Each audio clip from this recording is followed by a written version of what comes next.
Aujourd'hui, correction d'exercice sur le chapitre proportionnalité.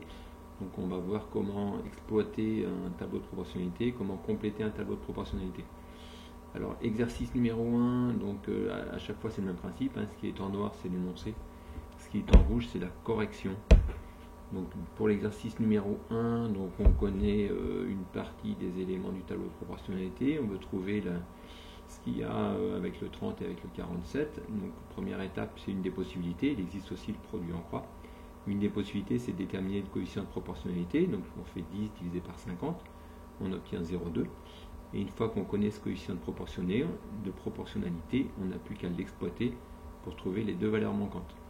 Donc quand on connaît le coefficient de proportionnalité, pour passer de la première ligne à la deuxième ligne, on multiplie par le coefficient de proportionnalité. C'est ce que je vous propose ici. 30 fois 0,2, ça donne bien 6. Et dans l'autre sens, on va diviser par le coefficient de proportionnalité. 47 divisé par 0,2, ça donne 235. On trouve bien 235. Donc je répète, hein, une autre façon de faire, c'était avec le produit en croix. On connaît 3 éléments sur 4. Si on veut trouver le quatrième, on multiplie la diagonale qu'on connaît, donc 10 fois 300, et on divise par celui-là qui nous reste 50. Et 10 fois 300 divisé par 50, ça donne bien aussi 6. Donc ça, c'est pour le premier exercice. Deuxième exercice, donc là on a le cas où on connaît le tableau de proportionnalité et on veut vérifier, enfin on connaît un tableau et on veut vérifier si ce tableau est un tableau de proportionnalité. Alors comment faire pour vérifier si ce tableau est un tableau de proportionnalité? Donc une des façons de faire, c'est de vérifier que l'on obtient toujours le même coefficient de proportionnalité. Donc 6 divisé par 5, ça fait 1,2, 8,4 sur 7, ça fait 1,2, 9,6 sur 8, ça fait aussi 1,2. Les trois coefficients sont identiques. Ce tableau est donc bien un tableau de proportionnalité. Exercice numéro 3. On connaît de la même façon que le 2 un tableau sur lequel on a le nombre de livres vendus et la somme encaissée. Est-ce que ce tableau correspond à un tableau de proportionnalité? Même principe. On divise la somme par le nombre de livres vendus et on regarde si on obtient toujours le même coefficient de proportionnalité. Je vous laisserai vérifier, mais si vous faites les 4 coefficients, on trouve bien à chaque fois 3,4. Donc ce tableau est un tableau de proportionnalité.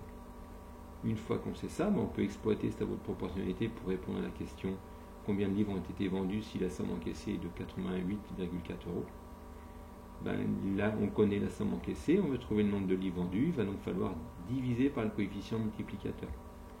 Donc on fait 88,4 divisé par 3,6 et on obtient donc 26. Il y a donc eu 26 livres de vendus. Une autre possibilité de faire, c'était comment? On ajoutait ici,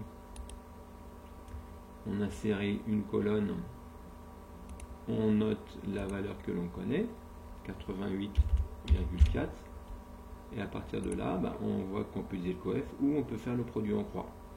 15 fois 88,4 divisé par 51. Et on obtient ainsi la valeur du nombre de livres vendus pour une somme encaissée de 88,4. Et pour ceux qui veulent, pour vérifier, on obtient aussi 26. Exercice suivant, donc là vous avez un texte qui vous est proposé. Vous êtes vendeur dans un magasin de vêtements où il y a vous et 2 autres employés. Une prime doit être partagée entre vous et 3 vous, proportionnellement au nombre de mois de présence dans l'entreprise, 2, 3 et 5 mois. On sait que le deuxième employé touche 216. Première question, complétez le tableau ci-dessous. Donc là j'ai mis en bleu les informations qu'on peut retirer du texte. Mois de présence dans l'entreprise, 2, 3, 5, et la part du deuxième employé. Ensuite, on veut compléter ce tableau de proportionnalité, donc plusieurs façons de faire.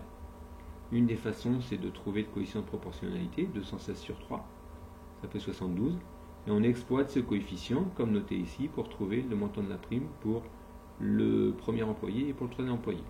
L'autre façon de faire, ça serait le produit en croix, hein, toujours une possibilité, 2 fois 216 sur 3, on obtiendrait aussi 144, on obtiendrait en faisant 216 fois 5 sur 3, 360. Voilà pour ça. Après on nous demande la somme totale à partager. Il suffit là tout simplement de faire la somme des primes de chacun des employés. Et quand on fait cette somme, on obtient 720.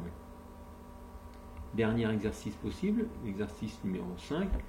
Donc vous êtes commercial dans l'entreprise de vente de chocolat. En Noël, un chèque cadeau est offert à chaque commercial. Le montant du chèque cadeau varie selon le montant des ventes et vous avez ici 3 propositions. Vous voyez que dans le premier cas, 24 750 euros de chocolat vendu, un chèque de 225. Deuxième cas, 29 150 euros de vendu, un chèque de 265. Troisième cas, 22 800, un chèque de 190. Frédéric pense qu'elle que c'est bien, le montant du chèque cadeau est proportionnel aux ventes. A-t-elle raison? La seule façon de faire pour savoir si elle a raison, c'est de voir si tous les coefficients multiplicateurs sont les mêmes.